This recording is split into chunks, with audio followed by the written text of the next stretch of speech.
Good. The gods of the Kaaba have their needs, their upkeeps.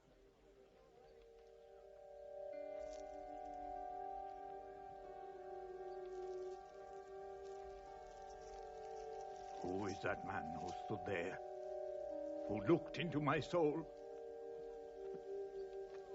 Carry me away from here.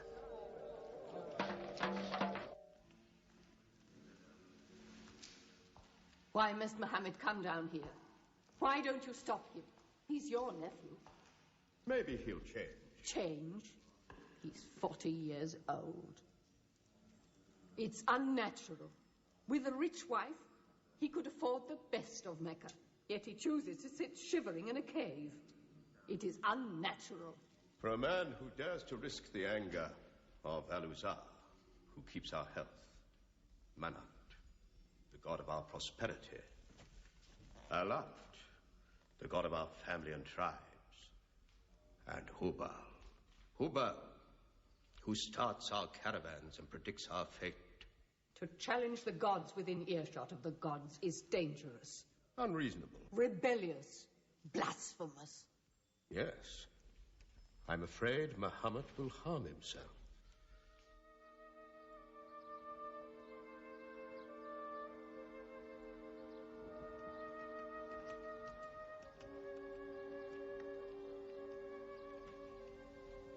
I'm always sad when the great fair is over.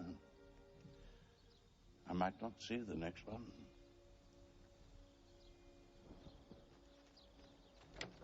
Abu Talib! Abu Talib!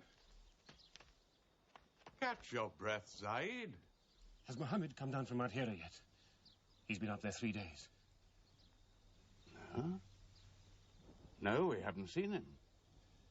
Khadija hoped he might have come to you on his way home. Then he's still up there. 3 days. I'm afraid for him on the mountain, because I don't know what it means. Men see the world too well from a mountain.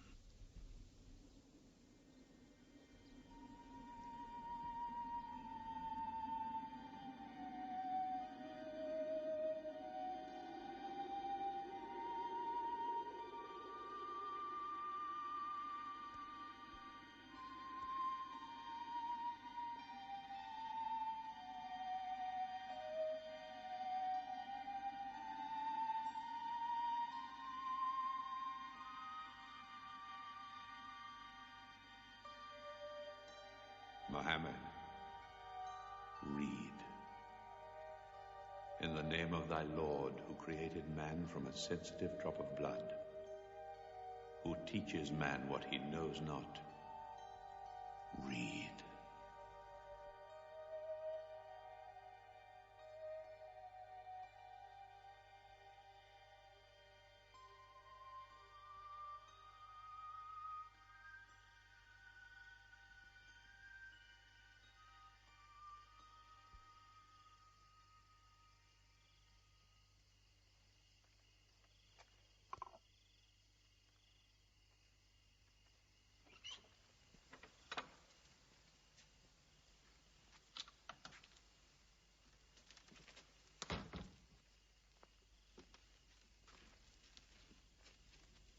He's still trembling under the blanket. But he has spoken.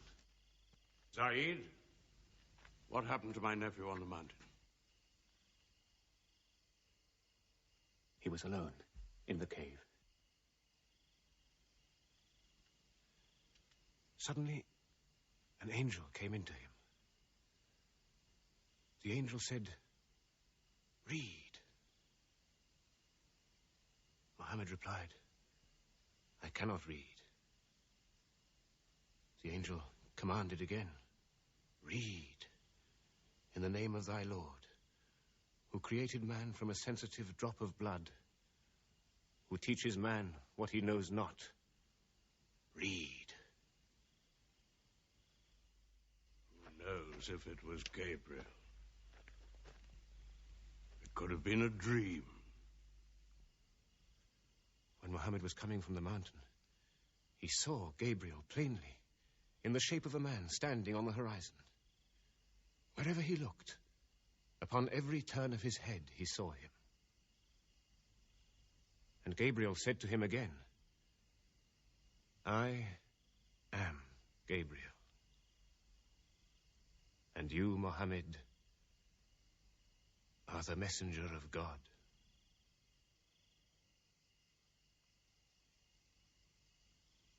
Who has he told about this? His wife, and Ali, and his friend Abu Bakr. And you?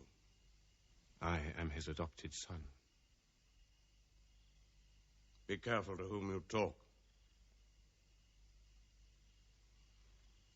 Tell him his uncle, who protected him when he was a child, will protect him still. After all, they say the God of Moses spoke to him out of a burning bush.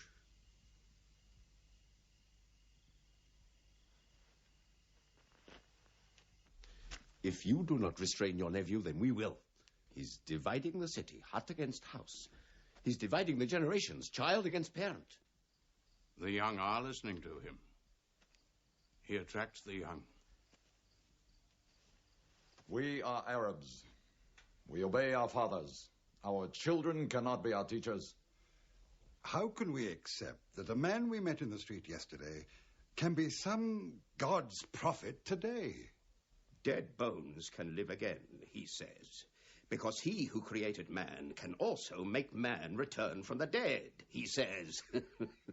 The gods might leave us and give their benefits to another city. Tell him we will give him authority, position, the keys to the Kaaba, and money, what money he wants. Tell him we will give him anything he wants.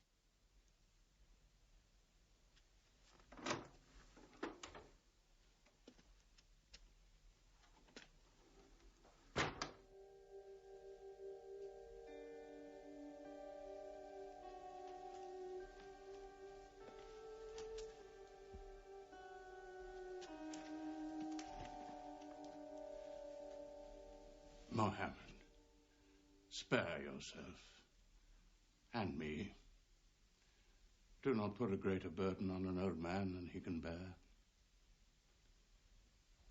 In your childhood, you were in my arms. I cannot now see you hurt. If you refuse them, they will hurt you.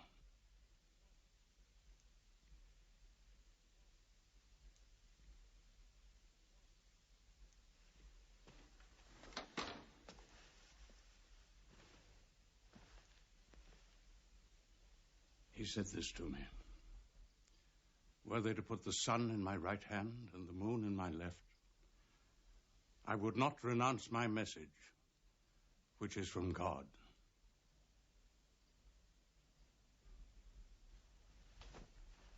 When I'm dead, you may do as you please. But whilst I'm alive, you'll obey your father. Why do you hurt our father? If I were drunk every day and played dice every night, you'd call it high spirits. You will be more my brother than you are now. You are all my children.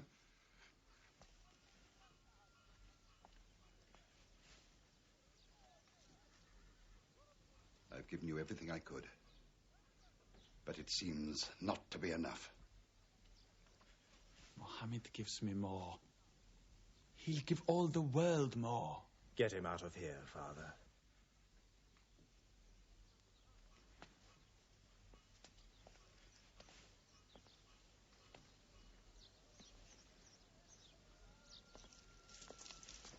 It's not Walid or me. It's our father.